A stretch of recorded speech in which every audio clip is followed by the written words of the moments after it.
감사합니다. 이제 다시 로마서로 왔습니다. 오늘 로마서 8장 33절, 34절인데요. 제가 지난번에 말씀드렸지만 그 글쓰기 방법 가운데 특별히 성경에서 강조할 때 그 질문 형태로 이제 문장을 기술하는 경우가 있다 그랬어요. 강조하기 위한 그 글쓰기 기술이죠. 레토릭이라고 합니다.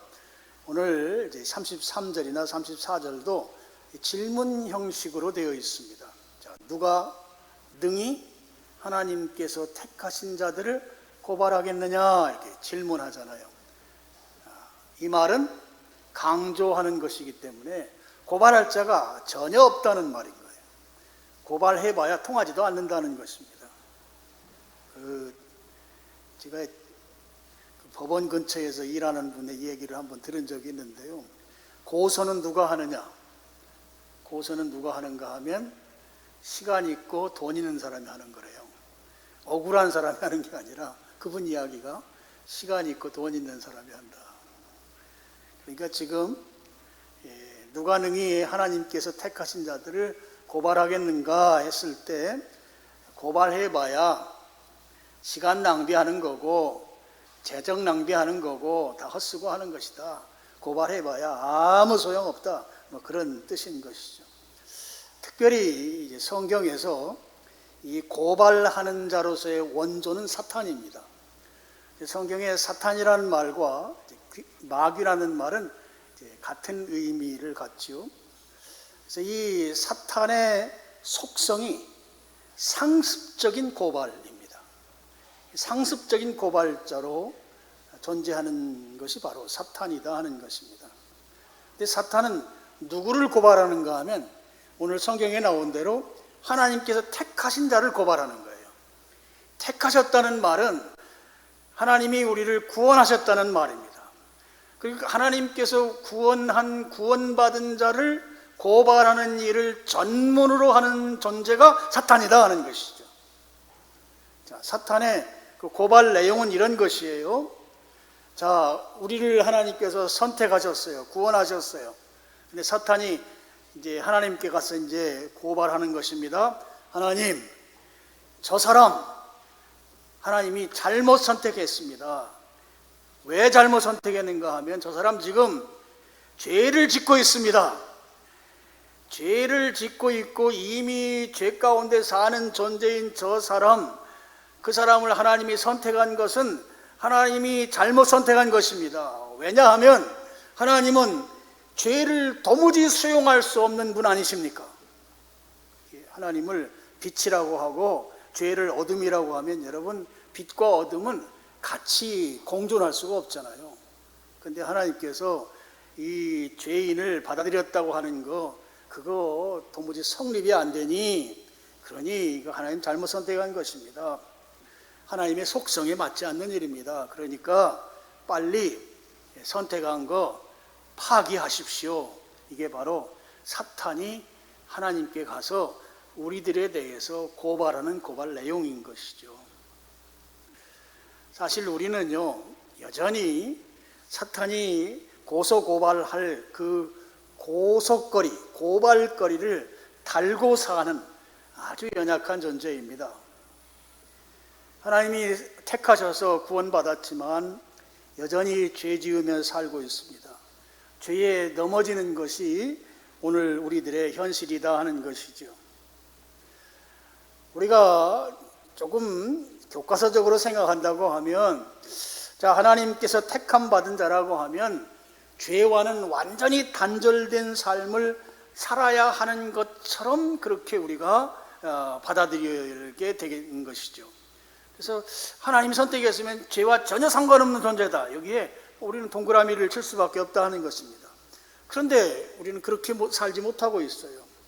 여전히 죄를 지으면서 살고 있기 때문에 사탄으로서는 그야말로 좋은 소송거리를 늘 우리가 제공하고 있다 하는 거예요. 그래서 우리가 그렇게 여전히 죄 가운데 살고 있기 때문에 이 사탄 마귀는 하나님께 가서 우리를 택하신 거 잘못된 것입니다. 우리를 구원하는 거 잘못된 것입니다. 그러니까 빨리 그 선택한 거 파기하십시오. 구원한 거 구원을 취소시키십시오. 라고 하는 그 주장을 하는 존재가 바로 사탄이다 하는 거예요. 그렇게 고소고발하는 사탄에 대해서 33절 하반절에는 한마디로 정리합니다.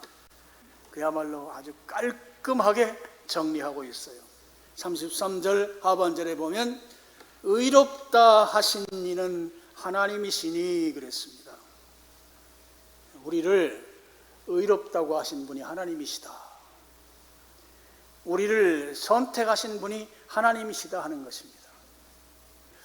여러분, 이게 굉장히 중요한 말이에요. 우리의 이 삶이 그야말로 숨기고 싶은 일들이 많고 부끄럽고 죄송스러운 것들이 많은 그런 삶을 살고 있다 할지라도 하나님께서 의롭다고 하시면 그 사람은 의로운 것입니다. 하나님이 의롭다고 하시면 그 사람이 어떻게 살아왔든지 의로운 것이다 하는 것이에요. 반대로 우리가 도덕적으로 흠결 없이 그야말로 깨끗하게 산다고 살았다 할지라도 하나님이 불의하다고 하면 그 사람은 불의한 것입니다. 여러분, 하나님은 항상 옳은 결정을 하시는, 하나님의 결정은 항상 옳은 것입니다. 우리가 가지고 있는 상식, 우리의 지성, 이걸 가지고 하나님을 잴 수가 없는 것이에요. 우리의 지성을 초월해서 계시는 하나님의 그 결정은 항상 옳다고 하는 것입니다. 하나님은 항상 옳으신 분이세요. 내가 동의가 되지 않는다고 하더라도 하나님이 우리를 향해서 의롭다고 하셨으면 그건 의로운 것입니다. 그리고 하나님께서 그렇게 의롭다고 결정한 것을 사람들이 바꿀 수 없다고 하는 것입니다. 그래서 이 사탄이 아무리 와서 소송을 하고 고소, 고발, 제소를 하고 송사를 벌일지라도 하나님 앞에서는 우리에 대해서 의롭다고 하셨기 때문에 재판 끝, 종결 의사봉을 두드리고 끝나는 것이죠. 여러분, 우리가 죄 가운데 산다 할지라도 하나님께서 우리들에 대해서 의롭다고 하셨으면 우리는 의로운 것이에요. 여러분, 이 사실을 믿으시길 축원합니다. 하나님이 옳다 하시면 옳은 거예요. 하나님이 의롭다 하시면 의로운 것입니다. 이 사실을 믿으시길 바랍니다. 하나님의 이 절대 주권 앞에 우리는 동의하고 순종할 수밖에 없는 존재인 것이죠. 그래서 이 사탄아, 마귀야, 이 고발의 대마 왕아, 내가 고발할 때면 고발해봐라. 하나님이 우리를 의롭다고 하셨다. 하나님이 결정하신 것이다. 하나님께서 우리를 선택하셨고 우리를 의롭다고 하신 이 사실은 결코 바뀌는 것이 아니다. 여러분, 하나님께서 택하심으로 우리는 구원받게 되었습니다. 그래서 이 구원은 하나님이 결정하신 것이기 때문에 영원한 것이고 안전한 것이 되는 것입니다. 하나님이 선택하셨기 때문에 우리가 하나님의 자녀된 이 신분이 안전한 것이 되는 것입니다. 우리의 신분과 지위가 결코 박탈되지 않는다고 하는 것이죠. 이 하나님의 결정을 믿으시기를 축원합니다. 여러분, 정말 여러분이 예수님을 나의 구세주와 주님으로 믿고 있다고 하면 그것은 바로 우리를 향해서 하나님이 의롭다고 인정한 것이 되는 것이고, 지금 로마서가 1장부터 계속해서 한결같이 주장하는 것이 이 문제예요. 하나님이 결정한 것 사람이 바꿀 수 없다. 하나님께서 의롭다고 하신 것, 그것은 변개되는 것이 아니다. 이걸 변개시키려고 사탄 마귀가 자기가 가진 모든 지략을 총동원해서 고소 고발을 하지만 그 고소 고발이 무의미하다 하는 것이죠. 오늘 하나님은 항상 옳으신 분이십니다. 여러분, 이걸 붙드셔야 돼요. 하나님은 항상 옳으신 분이에요. 하나님의 결정도 옳으신 것이에요. 하나님의 판단도 옳으신 거예요. 하나님은 항상 옳으신 분이라고 하는 이 하나님을 인정하는 여러분 되시기를 축원합니다. 자, 34절로 가겠습니다. 34절, 누가 정죄하리요 그랬어요. 여러분, 33절에는 고발이라는 용어가 나왔죠. 34절에는 정죄라는 말이 나왔습니다. 정죄라는 말은 유죄를 선고하는 거예요, 재판정에서. 그러니까 이 용어들은 바로 법정에서 사용하는 용어들입니다. 자, 누가 정죄하리요?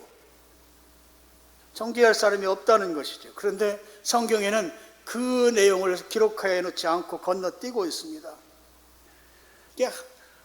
우리를 하나님이 선택하셨잖아요. 하나님이 택한 자를 그 누구도 지옥 판결을 내려서 지옥에 가둘 수 없다고 하는 이 말이 지금 건너뛰고 있다고 하는 것이에요. 하나님께서 택한 자를 정죄할 수 없는 이유는 바로 34절에 소개되는 대로 예수님의 죽으심과 부활 때문입니다. 제가 이제 목회를 하면서 늘 이 부분에서 하나님께 너무 송구해요. 왜냐하면 우리가 수도 없이 예수님의 십자가의 죽으심, 예수님의 부활에 대해서 설교하고 말하고, 또 저는 이제 책을 많이 썼기 때문에 책에다 그런 내용들을 기록하고 하면서 이게 너무 자주 듣다 보니까 우리가 무감각해져 버렸어요. 이 엄청난 일인데 이것에 대해서 우리의 그 받아들이는 우리의 이 감흥, 우리의 반응은 그냥 시시하게 끝나는 것 같은 그런 느낌을 받을 때가 한두 번이 아니에요. 예수님께서 내가 죽을 것을 대신해서 죽으셨다. 그리고 죽은 것으로 끝나는 것이 아니에요. 죽은 것으로 끝나면 나를 대신해서 죽었는지 그게 입증이 되지 않잖아요. 예수님이 당신의 목숨을 위해서 죽었는지 아니면 나를 대신해서 죽었는지 그냥 죽은 것으로 끝나면 나를 대신해 죽었다고 하는 것이 입증되지 않는다고요. 그래서 예수님 반드시 살아나셔야 돼요. 살아나셔야만 나를 위해 죽은 것이 입증되는 것이죠. 예수님께서 나를 대신해서 죽으시고 다시 살아나셨어요. 부활하셨어요. 제가 쓴 책 가운데 칭찬받는 성도, 그 책에 이제 매 과마다 앞에 부분에 미러클 스토리라고 해서 그 이제 간증들을 이렇게 기록해 놨어요. 근데 1과에는 그냥 제가 그냥 그 오늘 말씀과 몇 가운데 성경 구절들을 염두에 두고 기록해 놓은 내용들이 있습니다. 여러분, 우리 로마서 14장 10절에 보면 하나님의 심판대라고 하는 말이 나와요. 우리가 어느 시점에 하나님의 심판대에 설 것입니다. 그리고 요한계시록 20장 12절에 가면 흰 보좌 심판이라, 흰 보좌는 하나님이 앉아 계시는 자리예요. 흰 보좌 심판이라는 말이 나와요. 그래서 여러분, 우리는 불언간에 하나님의 법정, 하나님의 심판대에 서는 날이 올 것입니다. 하나님의 심판대에는 재판장이 누구냐 하면 재판장은 하나님이세요. 그리고 피고인은 누군가 하면 바로 나예요. 나. 여러분 각자, 우리가 아니고 이건 개별성이 여기에 이 피고인의 특성입니다. 개별적으로 각자가 피고인이 되는 것이에요. 그럼 원고라고 하죠. 우리를 고소한 존재는 누군가 하면 바로 사탄입니다. 사탄은 고소의 아버지예요. 주업이 고소입니다. 우리를 고소해서 우리는 피고가 됐고, 우리 세상 법정에서는 검사가 원고잖아요. 바로 사탄 마귀입니다. 그리고 또 한 분이 계세요. 우리를 변호하는, 증인이면서 변호하는 분이 한 분 계세요. 바로 예수님 또는 성령님이십니다. 자, 내가 하늘 법정 심판대, 하나님의 심판대에 섰습니다. 왜 섰는가 하면 사탄이 고소했기 때문이에요. 사탄의 고소장 내용이 이렇게 되어 있습니다. 저 피고석에 앉아있는 유익태는 죄인입니다. 하나님께서 말씀하신 대로 죄의 삭은 사망이라고 했으니 하나님께서 저 피고석에 앉은 저 죄인 유익태를 사망 판결해서 영원한 감옥, 지옥이죠. 감옥 옥자를 씁니다. 지옥에 가둬주세요. 이게 고소장의 핵심 내용입니다. 그래서 이 고소를 했어요. 그때 증인이면서 변호인인 예수님이 나서시는 거예요. 예수님께서 이렇게 말합니다. 여기 지금 피고석에 앉아있는 저 피고인 유익태는 이미 그의 죄값을 다 치렀습니다. 지금은 이제는 죄인이 아닙니다. 그러니 사탄이 고소하는 저 고소를 기각해 주세요. 그리고 그것에 대한 증거를 제출합니다. 예수님께서 증거로 제출하는 것이 예수님 몸에 있는 5군데 상처를 증거로 보여주는 거예요. 오상이라고 그래요. 오상. 양 손에 못자국, 양 발에 못자국, 옆구리에 창자국, 5개의 상처, 오상입니다.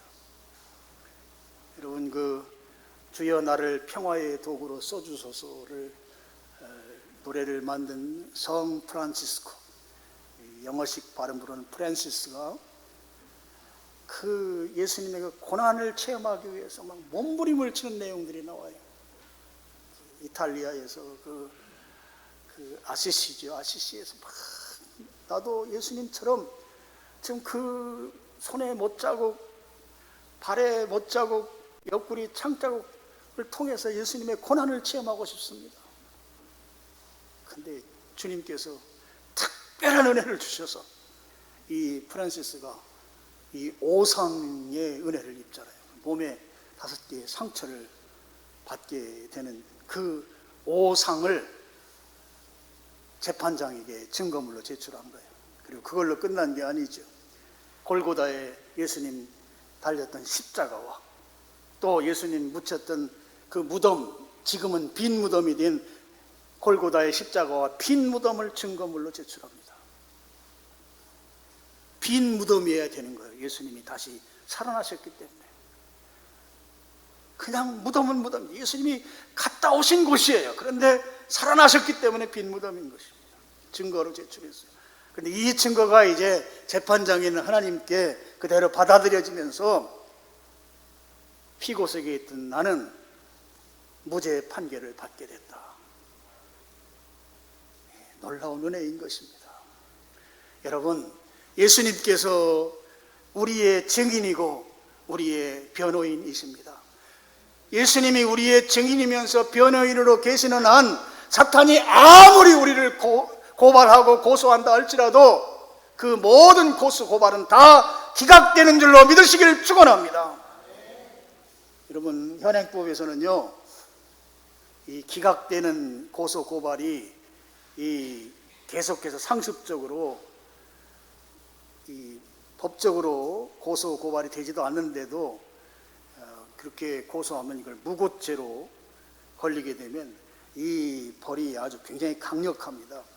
그래서 이 사탄은 이 무고범인 거예요. 무고죄를 상습적으로 생산해내는 존재죠.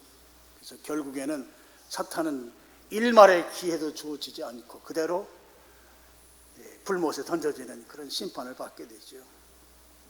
하나님은 가장 정의로운, 가장 공의로운 재판장이십니다. 그리고 최고의 의사결정권자이십니다. 우리들에게 천국과 지옥을 결정해 주시는 분이시다 하는 것이에요. 그 하나님께서 우리를 의롭다고 선언해 주셨기 때문에 우리의 구원은 훼손될 수가 없는 것입니다. 우리의 구원은 확실한 것이 된다고 하는 것이죠.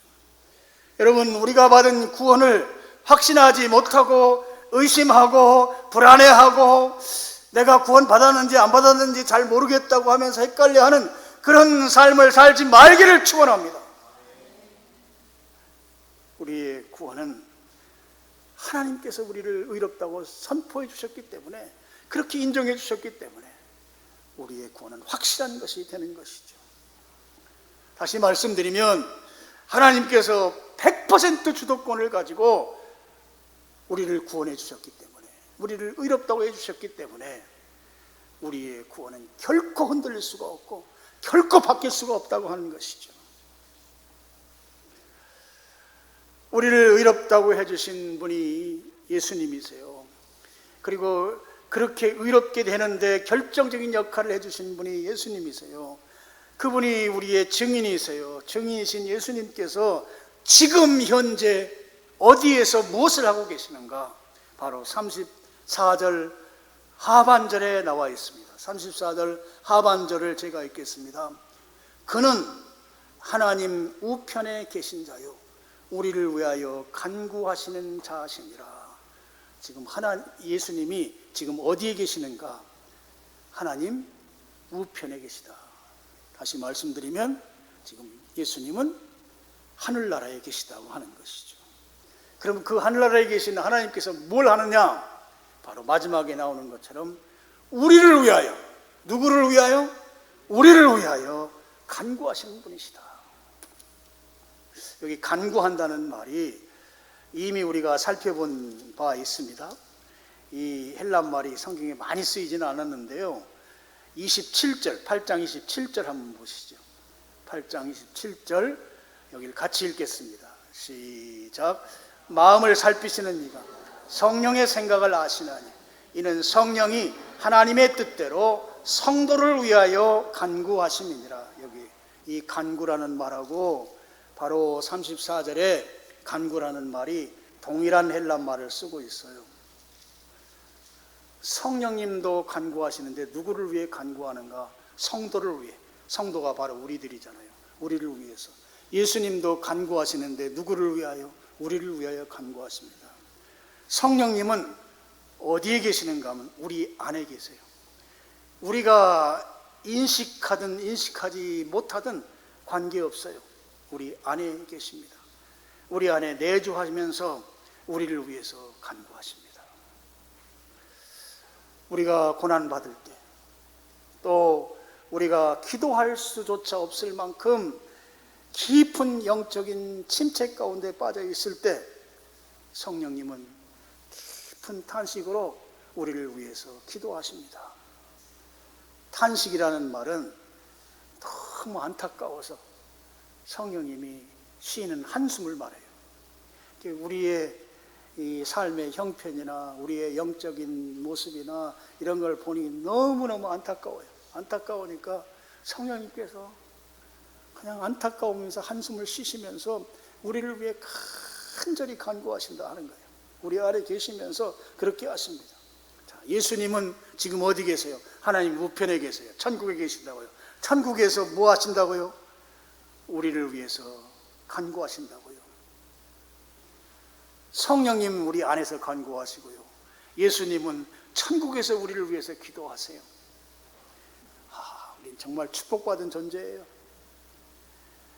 하나님은 기도를 들어서 응답해 주시는 분이시고 바로 삼위일체인 성령님은 우리 안에서 우리를 위해 기도하시고 예수님은 천국에서 하나님 오른쪽에 계시면서 우리를 위해서 기도하시니 여러분 행복해요? 안 행복해요? 진짜요? 정말요? 그럼 점심 많이 드세요. 얼마나 행복한 존재입니까? 하나님이 우리를 위해 기도하시는 거잖아요. 성령님도 하나님이고 예수님도 하나님이시니 하나님이 우리를 위해 기도하신다고.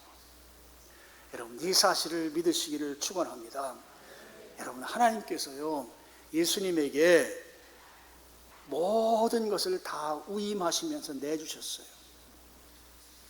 그래서 예수님이 요한복음 16장 15절에 보면 아버지께 있는 것이 다 예수님 거라고 그런 표현을 쓰세요.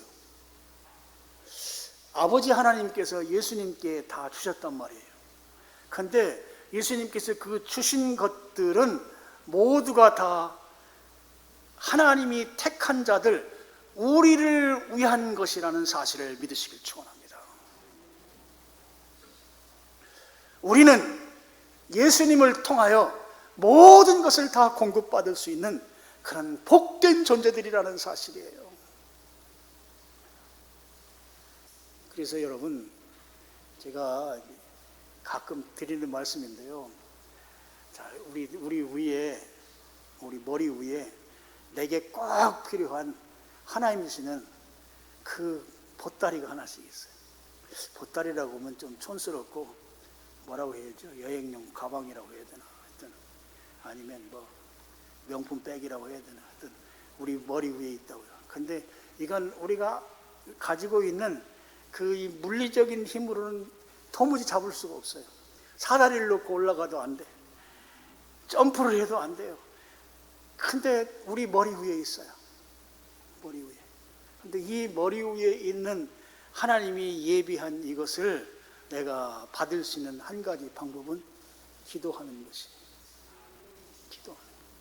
기도하면 이 보따리가 내려온다고요.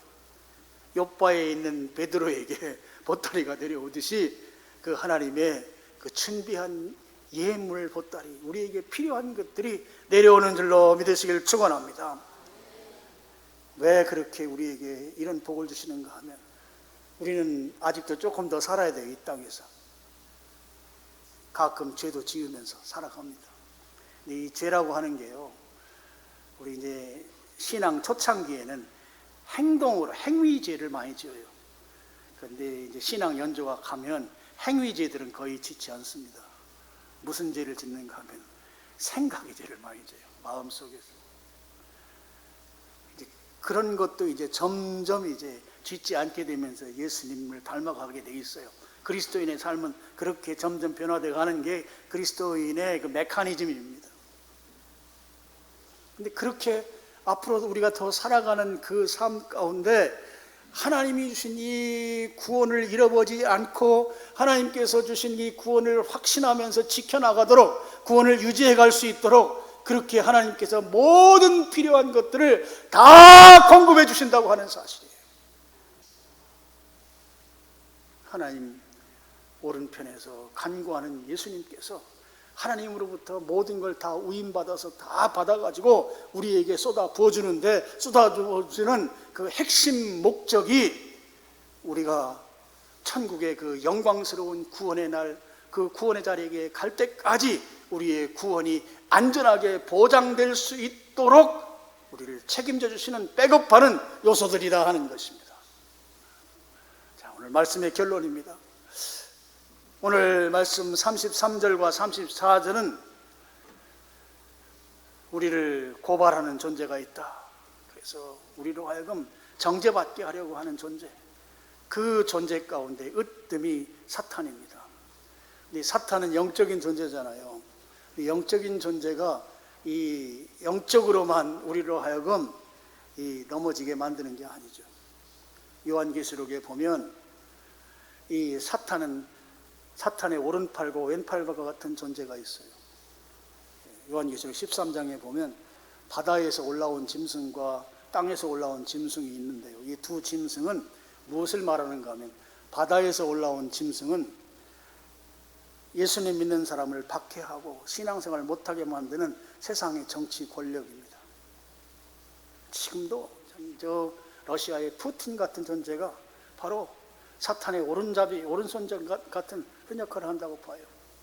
수많은 인명이 죽어가는데도 지금 그 사람도 뭐 앞으로 살면 몇십 년이나 더 살겠어요. 그런데도 이렇게 사람들이 막 죽어가도 끔찍하지 않고, 저러는 것들은 북한의 저 김정은 같은 존재, 이런 사람들은 다 이 사탄의 오른손 같은 이 바다에서 올라온 짐승 같은 존재들이죠. 그럼 땅에서 올라온 짐승은 뭔가 하면 옛날식으로 말하면 거짓 선지자들이. 옛날에는 이 왕이 있으면 왕 옆에서 왕에게 그 자문을 하고 왕에게 점을 쳐주고 하는 그런 이 무당들이 늘 붙어 있었습니다. 그래서 어디 전쟁터에 나가더라도 이 선지자들에게 물어서 허락받고 나가고 그랬어요. 근데 거짓 선지자들은 반대로 이야기하거든요. 오늘날로 말하면 어용 종교인들인 거예요. 어용 종교인. 정치 권력에 빗대어 있으면서 그 하나님 믿는 신앙을 회방하는 존재들을 지지하는 그런 이 어용 종교. 여러분, 러시아에는 러시아 정교회라고 하는 이 상당히 큰 교회 이 시스템이 있습니다.